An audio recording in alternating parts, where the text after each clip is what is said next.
Bienvenue dans le royaume intérieur. Je suis Julie Deka. Bonsoir à tout le monde. C'est le soir, ouais. J'ai presque 23h30, l'heure de l'époque. Alors, merci pour les abonnements, merci pour les likes, merci pour les commentaires, merci pour votre participation par rapport au message. Et bienvenue aux nouveaux abonnés. Soyez les bienvenus dans... Vous êtes ici à la maison, disons comme ça. Et voilà, nous sommes en train d'étudier notre livre « Ta foi et ta fortune » par Neville Goddard. Et nous sommes au chapitre 12, les 12 disciples. Je crois que c'est déjà le 3e épisode, ça c'est le 4e épisode pour ce chapitre déjà. Nous avons vu les 4 premiers disciples qui symbolisaient par Simon-Pierre et son frère Andrew. Ensuite, et Simon-Pierre qui symbolise la bonne écoute et la foi. Et Simon-Pierre, non, Andrew, c'est le courage. Donc, et ensuite, hier, nous avons vu, même si vous l'avez reçu ce matin, ce soir, donc c'est les 2 frères, les fils de Zébédée, Jean et son frère, c'est qui? Matthieu, non, pas Matthieu. Comment le nom là va m'échapper? Attendez, on va regarder. De toutes les façons, il est là. Donc, les 2 autres, c'est Jacques, pardon. Jacques et Jean. Jacques est le sage, le juste, qui ne juge pas par l'apparence, mais juge le juste jugement. Et ensuite vient maintenant, et déjà quand cet attribut est développé et réveillé en nous, ça appelle automatiquement son frère, qui est Andrew, qui symbolise l'amour. Donc, les 2 vont en 2 paires, ils sont indissociables. Donc, là où il y a la sagesse, il y a l'amour. Donc, en fait, c'est ça. Donc, et c'est ça les 4 attributs que nous avons étudiés jusqu'ici. Et en fait, parfois on est dit, mais pourquoi communément, on va croire que c'est les personnes, quoi. Alors que c'est juste... les attributs qui symbolisent les 12, les disciples qui devraient accompagner chacun de nous. Or, si tu ne sais pas que les 12 disciples de Jésus veut dire aussi tes 12 disciples, en fait, tu ne comprends en fait Jésus Christ. Donc, quand tu deviens le Christ, donc, automatiquement, c'est impératif, en fait, il devient impératif de développer ces qualités qui vont nous accompagner. C'est ça qui fait de nous le Christ Jésus, en fait. Et ce sont les attributs qui accompagnent le Seigneur Jésus-Christ. Ah, qui dit Seigneur? C'est Christ est en nous. Christ en toi, l'espérance de la gloire, a dit Paul. Donc, ce sont des qualités qui accompagnent le Christ qui est en nous, non en dehors de nous, et qui doit donc les développer, c'est nous, maintenant. Ce n'est pas après la mort, c'est maintenant que nous devons développer, éveiller ces qualités en nous, mes amours. Alors, avant de continuer, donc aujourd'hui, nous allons voir le 5e attribut. Donc, avant de continuer, si tu me regardes pour la première fois et que tu n'es pas encore abonné, allez faire le dès maintenant. Surtout, n'oubliez pas d'activer la cloche de notification afin d'être avisé automatiquement lors des prochaines publications. Voilà, mes amours. Alors, donc, sans plus tarder, nous allons passer au vif du sujet. Le résumé a déjà été fait et je dois rappeler que nous sommes encore parallèlement en train d'étudier 2 livres. La parenthèse dans l'éternité, la première partie a été déjà complètement narrée, qui nous parle du fondement du mysticisme. Donc, si tu veux vraiment, en fait, ce livre est l'œuvre de Joël Goldsmith résume la vie spirituelle de Joel Goldsmith. Donc, pour quelqu'un qui veut vraiment étudier, je ne dis pas que c'est ça l'étude de la voix infinie, mais en fait qui veut avoir un aperçu de l'œuvre du ministère de Joël, écoutez dans ce livre. C'est une parenthèse dans l'éternité. Donc, nous sommes déjà à la deuxième partie qui nous parle de la parenthèse et comment sortir de la parenthèse. Et la troisième partie parlera de la vie hors de la parenthèse. Et la parenthèse, je dois juste rappeler que c'est juste la vie humaine. La croyance en deux pouvoirs, donc confronté au bien et au mal, au père d'opposés en fait, jusqu'à ce qu'on découvre en tant qu'humain, en fait, c'est la vie humaine. On pense qu'on est des humains, bien que nous soyons l'esprit, le Fils de Dieu, et le Fils de Dieu qui est esprit ne saurait être charnel, humain, mais c'est ce que dans la parenthèse endormie, on pense qu'on est des humains. Et jusqu'à ce qu'on apprenne par un message comme celui-ci, qu'en réalité, nous ne sommes pas des humains, nous sommes les enfants de Dieu, nous sommes esprits, non charnels, non atomiques, non incorporels, esprit et vie, tout comme notre Père. Le Christ ne saurait être charnel, non. Sinon, ouais. Donc, allez écouter les messages, écoutez-les. Et entre autres, il y a la vie dans la quatrième dimension qui est en fait cette dimension de l'esprit. Et je dois dire, le premier chapitre était, il n'y a pas, oui, Dieu est ici, il n'y a pas un endroit où Dieu n'est pas, ou en quelque sorte l'unique présence est Dieu. Donc, et le deuxième, c'était l'esprit. Donc, je suis esprit. Donc, allez écouter. Parce que c'est ça qui pose la fondation. On va comprendre. Et quand on comprend même tous ces messages, ça développe aussi notre foi, en fait. Ça développe notre foi, ça nous donne la foi. Et après, c'est que la foi appelle le courage. Parce qu'on est courageux seulement quand on sait qui on est. La nature de l'horreur, la nature de Dieu. Et après le courage, tu es assez courageux, ça te permet maintenant de pouvoir fermer tes yeux et de ne pas juger par les apparences. Donc ça développe la sagesse, bien sûr, parce qu'on commence à grandir, à comprendre qui nous sommes, à comprendre Dieu est notre être individuel, à comprendre que Dieu n'est jamais dissocié de nous. Il s'exprime éternellement en tant que nous. Et c'est nous qui mettons la barrière pour, comment dire, freiner les qualités de Dieu dans nos vies. Parce que, en fait, quand je dis pas les qualités de Dieu, mais en fait, comme nous pensons, nous sommes, en fait, à l'extérieur comme à l'intérieur.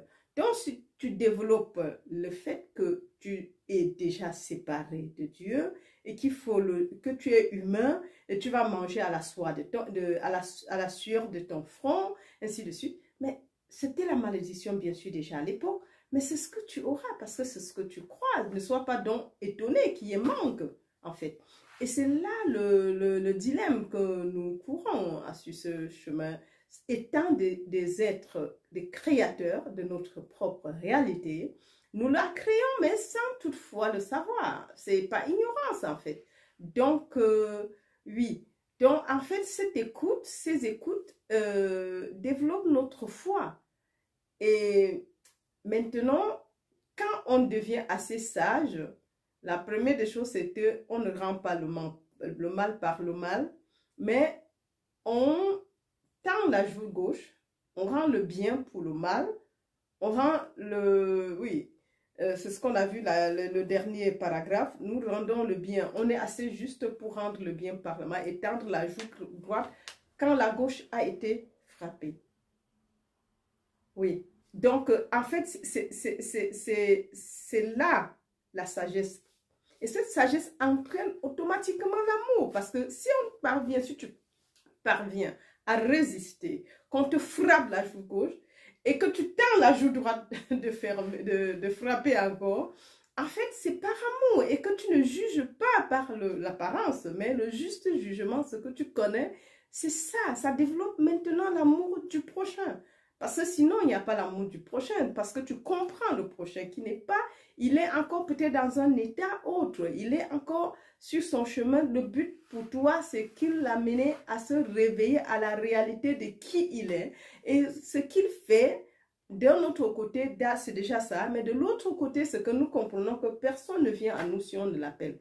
Donc, s'il y a eu quelque chose, ça veut dire que toi-même, tu l'as créé et l'autre était qu'un facteur qui t'apportait ton courrier. Je crois que c'est le chapitre sur la prière. Allez encore réécouter. Et encore le secret est dans le ressenti. Le chapitre aussi sur la prière. Ça avait été amplement expliqué. Mes amours. Donc, aujourd'hui, nous entamons la cinquième caractéristique ou le cinquième attribut. Et nous allons tous ensemble découvrir ce que c'est.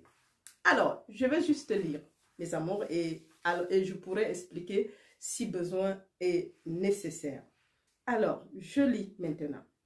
La cinquième qualité appelée à devenir disciple est Philippe. Ok? Celui-ci a demandé qu'on lui montre le Père. L'homme éveillé sait que le Père est l'état de conscience dans lequel l'homme réside. Il sait qu'il est lui-même la parfaite ressemblance ou l'image de cette conscience à laquelle il s'identifie.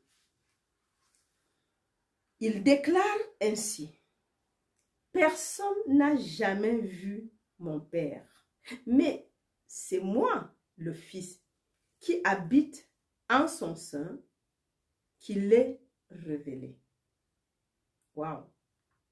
C'est pourquoi, lorsque vous me voyez, moi, le Fils, vous voyez mon Père, car je viens rendre témoignage à mon Père. Moi et mon Père, la conscience et son expression, Dieu et l'homme ne font qu'un. Waouh! Pardon. Je crois que ici, bon, on va peut-être relire. Mais avant, je crois que je commencerai un peu plus haut parce que je crois que ce petit paragraphe, je n'avais pas lu, donc je le lis d'abord.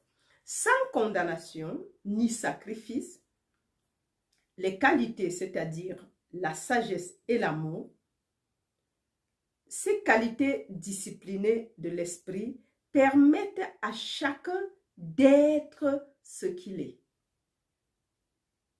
Cependant, tout en permettant cette parfaite liberté de choix à tous, elle veille toujours à ce qu'eux-mêmes ne prophétisent et ne fassent à la fois pour les autres et pour eux-mêmes que des choses qui, lorsqu'elles sont exprimées, glorifient, dignifient et donnent de la joie à celui qui les exprime.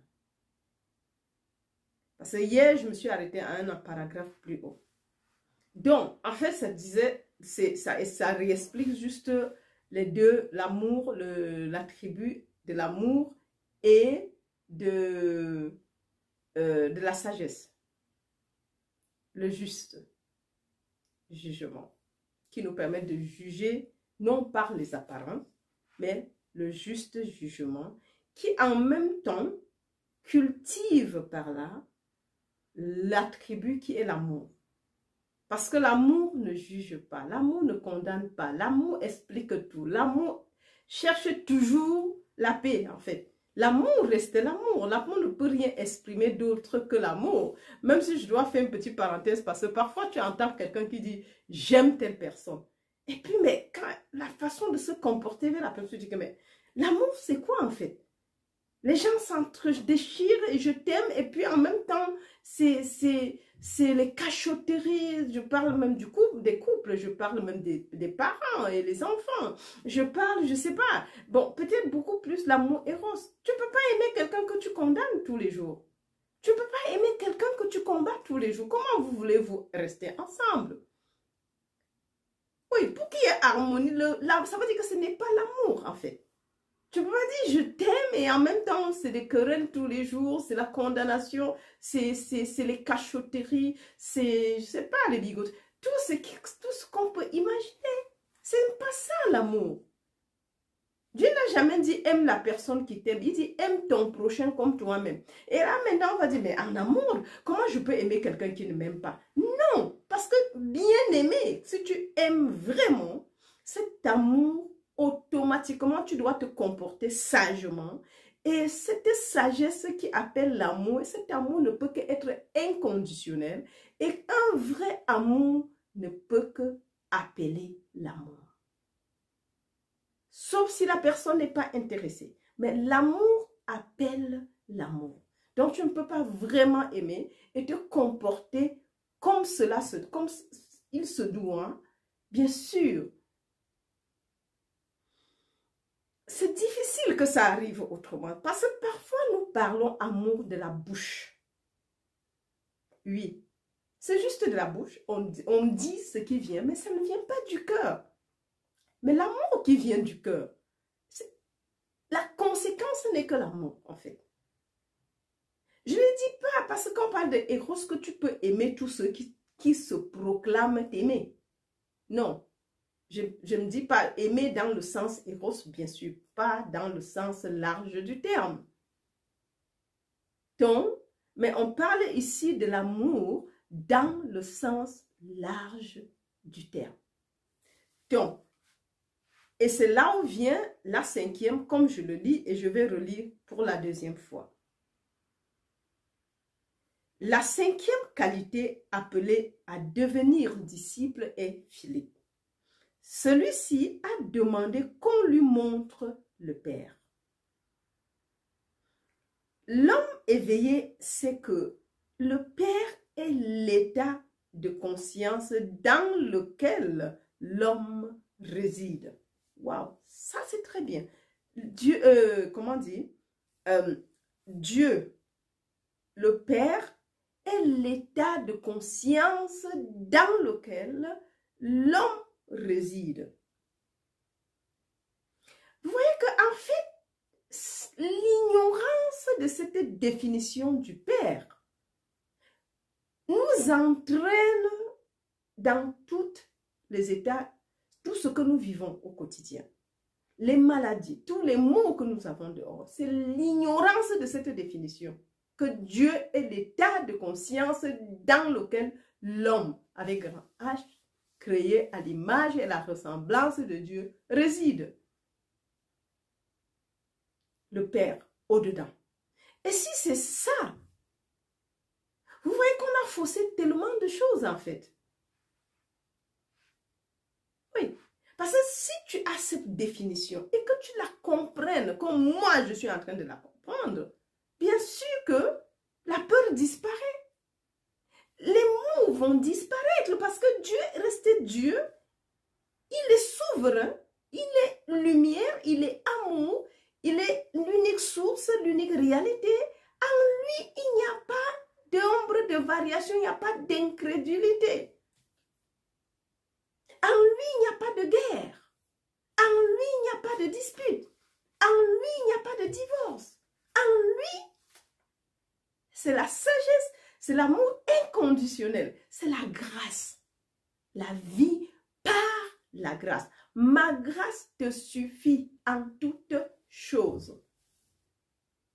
Nous voyons que la mauvaise compréhension de qui est Dieu, comme Philippe dit, montre-moi qui est le Père, mais il ignorait que le Père est l'état de conscience dans lequel le Fils habite. Le Fils, toi, moi. Le Fils veut dire sorti de. Il est l'unique Père, n'appelez personne sur cette terre Père. Et si nous demeurons à l'ombre du Tout-Puissant, et que nous lui disons, tu es mon refuge, tu es le... Vous voyez, en fait, c'est ça le psaume 91, quand Moïse, si c'est de lui, il a eu une grosse révélation de qui était Dieu. Sous ton plumage, je trouve un refuge. en dehors de Dieu, il y avait autre chose. Puisque tout ce que nous, ce sont nos pensées qui créent la vie qui est externe. Ça veut dire que l'extérieur est juste une manifestation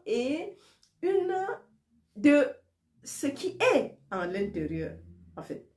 À l'intérieur comme dehors, à l'extérieur comme à l'intérieur. Donc, c'est d'office ce qui se passe, mes amours. Donc, nous devons comprendre que l'amour devient impératif et connaître que le Père est l'état de conscience dans lequel le Fils réside. Et qui est le Fils, si ce n'est toi et moi qui regardons aujourd'hui? Et quiconque se proclame comme Fils est accepté par la foi.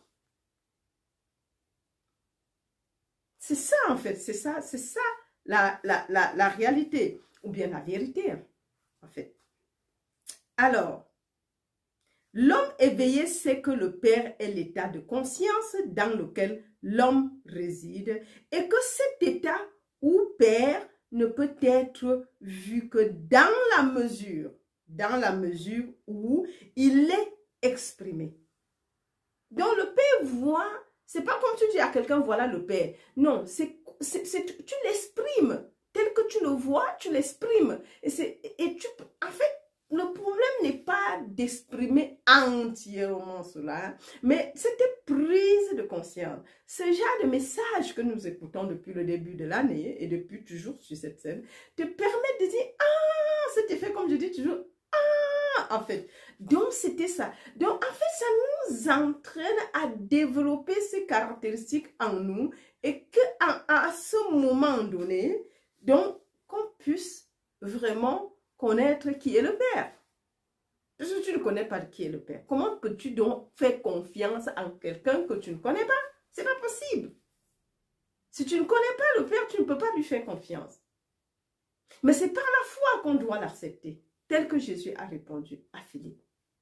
Je suis avec toi et tu ne me connais pas. Il était déçu. Philippe était là tout le temps. Son but, sa préoccupation majeure était de connaître qui est le Père. Donc, malgré tout ce que Jésus faisait, il dit que non, ça c'est pour toi là-bas. Moi, je veux voir le Père. Je veux connaître qui est le Père. Et c'est pour ça, à un moment donné, il dit à Jésus, mais qui est le Père? Oui. C'est ça. Montre-nous qui est le Père et pour moi, ce serait suffisant. Ça, c'est Philippe. Il ne veut pas savoir plus. Il veut juste savoir qui est le Père. Mais lui-même, il est qui? Jésus dit, je vais vers mon Père, votre Père, mon Dieu, votre Dieu. Dans Jean 17.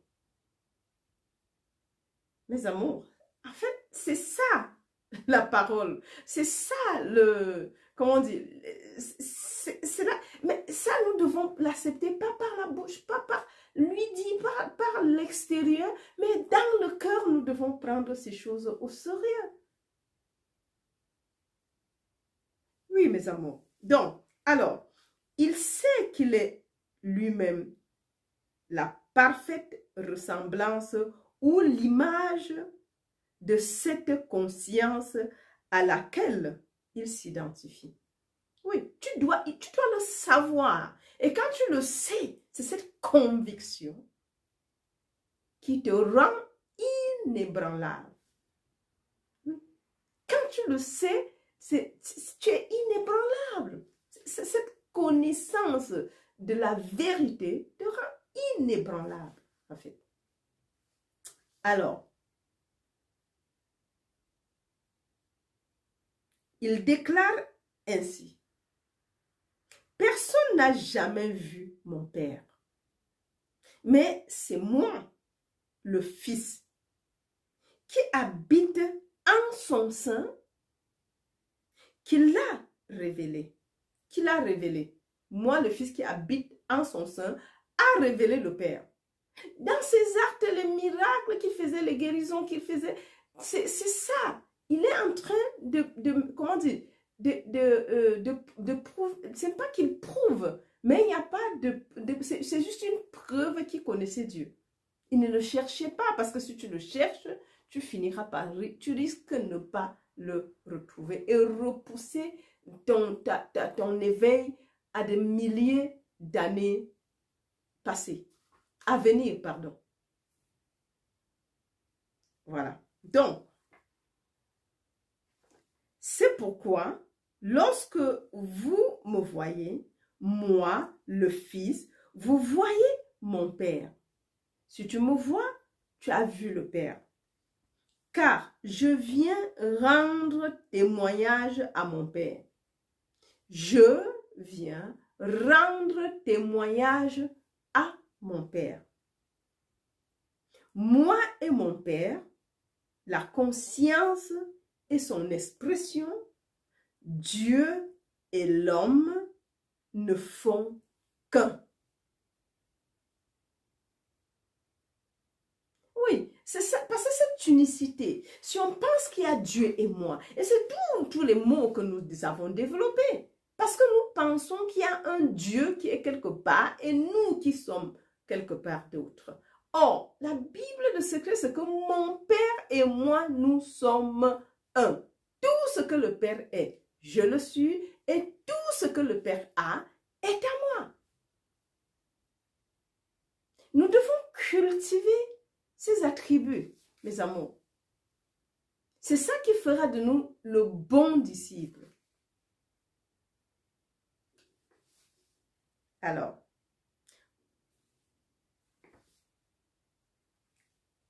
je continue. Cet aspect de l'esprit, lorsqu'il est discipliné, persiste jusqu'à ce que les idées, les ambitions et les désirs deviennent des réalités incarnées. C'est la qualité qui affirme. C'est dans ma chair que je verrai Dieu. Elle sait comment donner chair au mot, comment donner forme à l'informe. Wow. Je reprends. Cet aspect de l'esprit, lorsqu'il est discipliné, persiste jusqu'à ce que les idées, les ambitions et les désirs deviennent des réalités incarnées. Oui, des réalités incarnées. Alors, c'est la qualité qui affirme. C'est dans ma chair que je verrai Dieu.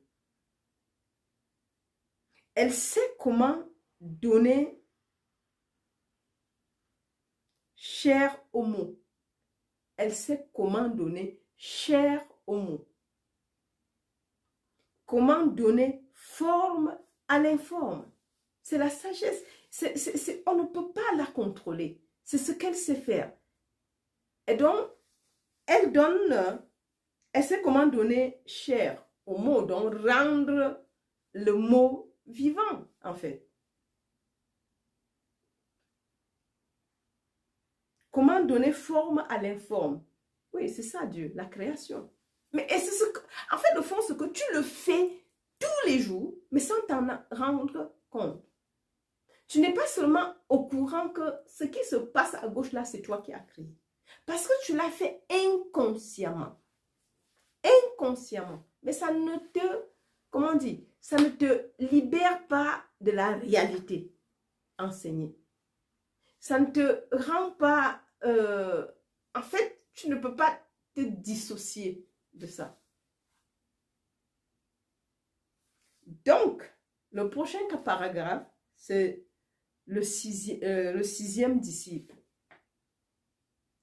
Alors, mes amours, nous sommes à la fin de cet épisode. Et je dis love, love, love, love. Et merci pour les abonnements, merci. Bienvenue aux nouveaux abonnés, merci pour les dons de tout genre. Allez, bye bye.